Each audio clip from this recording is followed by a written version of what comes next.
berthed at Pier 1 of the Charleston Navy Yard in Boston. Our Navy's oldest commissioned warship famously earned the nickname Old Ironsides during the War of 1812, when, while battling the British warship HMS Guerriere, witnesses reported seeing British cannonballs bounce off her side as if they were made of iron. This is 5 things you don't know about the USS Constitution.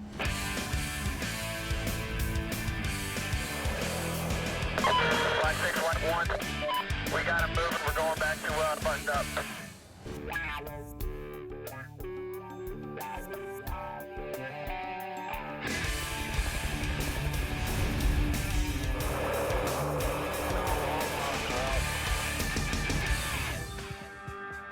As one of the 6 original warships built for the United States Navy, the USS Constitution was specifically designed to be more powerful than an enemy ship of comparable size, yet light and fast enough to outsail a stronger opponent. In other words, move like a frigate and fight like a ship of the line. Her battery consisted of more than 50 guns, all of which were completely portable and could be reconfigured to accommodate any battle situation.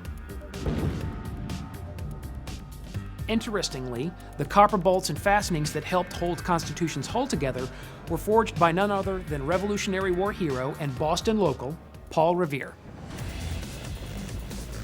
Are your thermals giving you anything through the smoke over? We got a Rapitude directly in front of us, sir.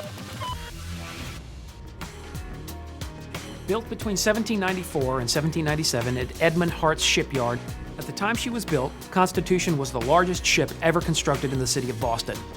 So when it was announced that the ship would launch on the 20th of September, 1797, thousands of people flocked to the harbor to watch. With great ceremony and great anticipation, the ship's master builder, Colonel George Claghorn, waited until the precise moment of high tide, and then gave the order to pull the blocks so Constitution could slip into the water. Only when the blocks were pulled, Constitution didn't move. Her impressive weight, a hefty 1,200 tons, had forced the ground waves to settle and caused her to become stuck. Well, it took Claghorn and his team several days to correct the problem, and by then the tides had shifted, forcing them to wait an entire month before they could try again.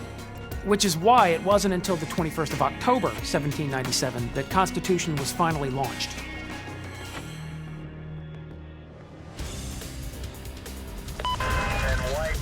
Front looks like they're calling that airbird some minor AG, probably mortar type over. In August of 1849, while serving with the Mediterranean Squadron, Constitution ported in Gaeta, Italy, where she received King Ferdinand II and Pope Pius IX on board as guests.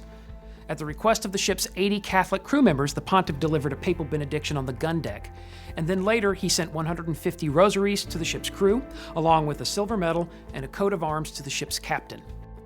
But perhaps most significant of all about the Pope's visit was this.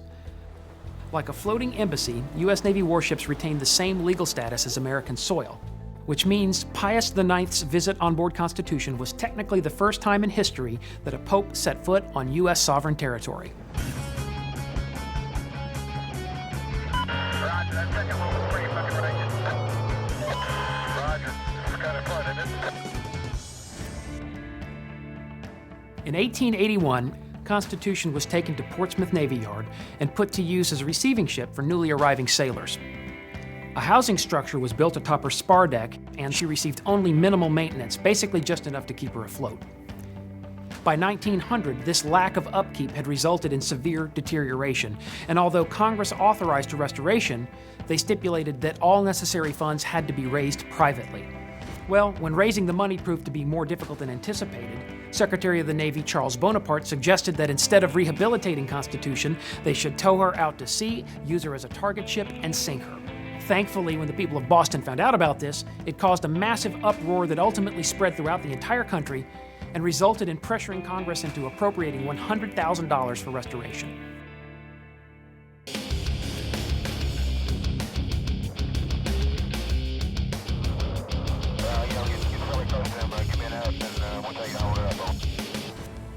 Over the past 2 centuries, Constitution has gone through multiple overhauls, both large and small. As a result of all this work, the Naval History and Heritage Command Detachment in Boston, which is the unit in charge of overseeing Constitution's maintenance and repair, now estimates that only about 10 to 15% of the ship's timber is still the original wood that was installed between 1795 and 1797.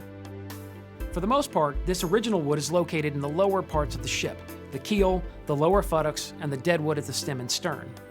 The reason this wood has survived is because it's in almost constant contact with salt water, and the salt actually helps to preserve the wood.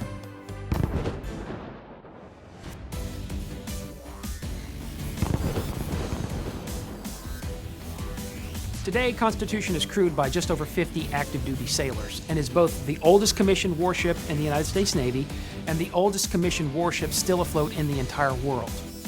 But there's one commissioned warship currently dry docked that is actually older than Constitution. Do you know what ship it is? If so, post your answer online or reach out to us using Twitter with hashtag